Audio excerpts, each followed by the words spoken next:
This evening's COVID-19 Daily Update is being brought to you in conjunction with Theresa May because her, like me, want to have had the opportunity to serve the country I love. If you smell what the Kank. is cooking.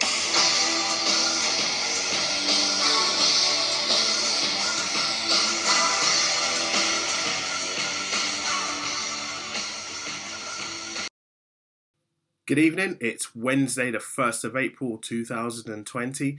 My name is Umar Kankia, also known as the Kank, and this is your COVID-19 Daily Update.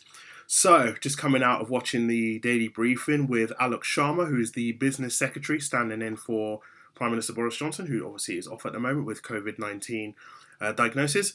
So, first things first, obviously the daily death count, and sadly, the number of deaths have risen now in the UK. Overnight, we've had an extra 563 people that have died, which is the biggest spike of deaths that we've had in a single day since this whole pandemic started here in the UK.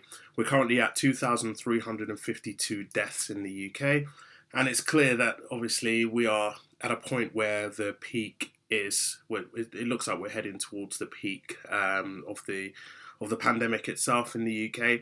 Nobody knows how this is going to ride out over the next few days, but it's going to be interesting to see, obviously with the measures that have been put into place by the Prime Minister last week, how long this is going to continue to go on for, and whether the curve is going to start to be flattened very, very soon.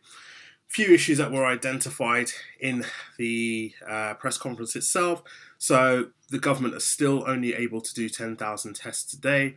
It was pointed out by Laura Kuenssberg, the BBC News editor, about the fact that the government pledged 2 weeks ago that they were looking to do 250,000 tests per day. They're still stuck on 10,000 tests per day. And there's also the issue of the PPE equipment as well. So, a lot of frontline staff are not getting the necessary equipment that they need. And this is a major issue. Now, ordinarily, I tend to just give you kind of the facts and leave it at that.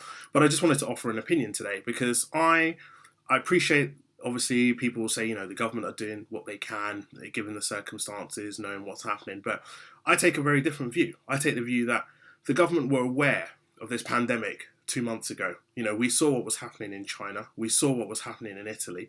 We knew it was heading towards us. Yet it took until we registered our first cases for the government to finally take this seriously.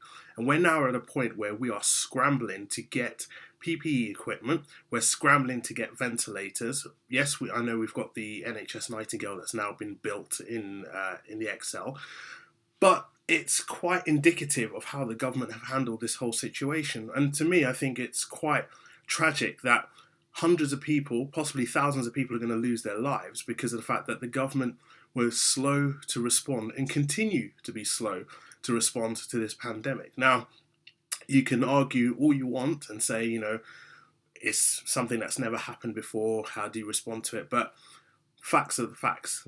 Over the last 10 years, funding has dramatically reduced in the National Health Service over the last decade. You cannot state anything other than that. That is a fact. So we are now dealing with a pandemic and we do not have the resources to be able to handle this situation.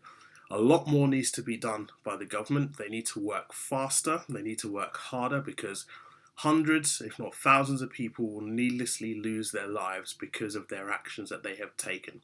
So I want to leave it at that point, but I hope everybody is well and stay safe.